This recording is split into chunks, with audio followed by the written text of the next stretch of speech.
यहाँ से हमारी भक्ति प्रारंभ होती है। मीरा जी से कहा उनकी ननंद ने कि हमारे यहाँ पहले बहू को देवी पूजन प्रायः सब जगह होता है, सौभाग्य रक्षा के लिए देवी पूजन अनिवार्य है। तो उनका हमारा ऐसा सुहाग नहीं जिसमें देवी पूजा की आवश्यकता हो। वो क्या समझे महान भक्त की वाणी को, तो बहुत हट किया।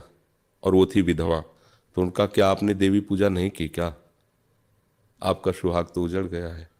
बहुत बुरा लगा उनको। मीरा जी का अंदर से संबंध गिरधर से है, किसी की एक कान नहीं मानी, मेरे तो गिरधर गोपाल दूसरो न कोई। अब अगर हम लोक व्यवहार को देखते हैं, लोक व्यवहार नहीं चल पाएगा। कल कोई ऐसा भी मित्र हो सकता है, रिश्तेदार हो सकता है, जो ये सब आवक्ष पदार्थ पाता हो आपके घर आएगा कि हमको तो ऐसा भोजन चाहिए, तो आप बना के नहीं दे देंगे। वैष्णव है, तिलक कंठी धारण की, आप ऐसा कर सकते हैं क्या? मतलब कोई आए कह देगा आपको लाना नहीं है मैं साथ ही लाया हूं अंडा और ये सब, आप बनाइए, हम थोड़ा, भले वो दामाद हो या बहनोई हो या रिश्ते नाते, आप क्या करेंगे उस समय? नहीं, आपसे पूछते हैं आप क्या करेंगे? आप क्या उस पवित्र रसोई में अमनिया करें? आपको लगेगा इसका प्रवेश भी घर में नहीं होने देंगे, महाराज आज के बाद कभी मत आना। अगर निष्ठा है भक्ति की तो आपके अंदर यही भाव आएगा, और अगर निष्ठा है संसार की तो भक्ति गौड़ हो जाएगी, फिर आप उसमें। तो हमें, जब आप निष्ठा से चलेंगे ना, तो एक दिन वो भी आपकी बड़ाई करेंगे, वो आपसे द्वेष नहीं करेंगे। भले व्यवहार में कह दे कि बड़ा अभिमानी है, बड़ा अपने को पंडित समझता है, भगत समझता है, हमारे यहाँ आता है ऐसा ऐसा, वो बड़ी पंडिताई दिखाते हैं कि हम प्याज लहसुन नहीं पाएंगे, हम ये नहीं करेंगे, वो ऐसा बोल सकता है। लेकिन अंदर से सबके हृदय में भगवान बैठे हैं, उनको लगेगा कि नहीं है तो भक्ति की ही बात ना।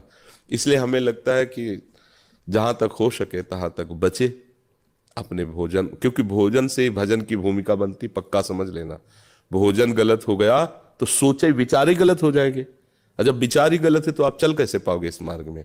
और प्राय आजकल भजन इसीलिए नहीं हो पा रहा, विचार गलत हो गए हैं।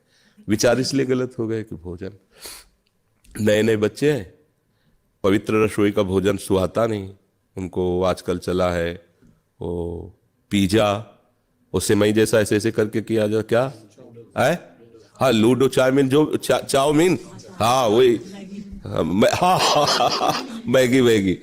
अब बताओ, समय कम जीवन का और वो भी विलासिता में। अब ये चीजें जैसे बनी हैं, बनाने वाले के विचार, उसकी पद्धति, ये सब आप पर तो देखो बच्चों का कहाँ मन लग रहा है, न माता पिता की मर्यादा है, न धर्म को जानते हैं, न उनके अंदर कोई दैवी संपदा के लक्षण, बस वही आसुरी संपदा।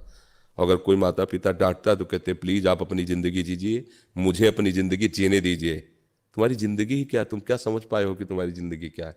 मनमानी आचरण कोई जिंदगी होता है? और फिर वही ऐसी जगह फंस जाते हैं कि ना रोते बनता है, ना माता पिता का कोई सहायता लेने का, क्योंकि अब कैसे सहायता ले, उन्होंने तो मना किया था, उधर चले गए। तो ये खान पान का बहुत बड़ा और बड़ी समस्या है खान पान की। अगर आप सीधे रोटी दाल और सलाद की होटल ढाबा खोल लो तो आप में कोई नहीं बैठेगा, आपका ढाबा मक्खियाँ ही खाएंगी। दो चार ऐसे कोई भले आ जाए कभी, और आपके उसमें दूर से सब व्यवस्था कि आप जाओगे तो शराब भी मिलेगी, मांस भी, जो जैसा, अगर आप ऐसा पाना चाहो तो ऐसा पाना चाहो, वो होटल ज़्यादा चलेगा। तो पैसा कमाना है तो भले वो कहे कि हम नहीं खाते, पर वो बनाएगा, सब करेगा। पर भगवत प्राप्ति तो एक अलग वस्तु है ना। और रही धन संपत्ति की बात, अधर्म से धन संपत्ति कभी सुख देते नहीं, चाहे जितना कमा लो। और भक्ति करोगे, भगवान का आश्रय रखोगे, तो माना कि आपके पास सामने वाले जैसा धन नहीं, पर आप एक आनंदित रहोगे, आपका परिवार स्वस्थ रहे, आपकी बुद्धि स्वस्थ रहेगी। तो हमें लगता है कि ये जीवन अच्छा रहे और जीवन के बाद भी अच्छा रहे, ऐसा कार्य करना चाहिए। व्यवहार में तो ऐसा नहीं हो सकता। बहुत से दोस्त मित्र रिश्ते नातेदार ऐसे जो आसुरी प्रवृत्ति के होंगे, तो हम उनको राजी करने के लिए असुर भाव थोड़ी स्वीकार कर सकते हैं।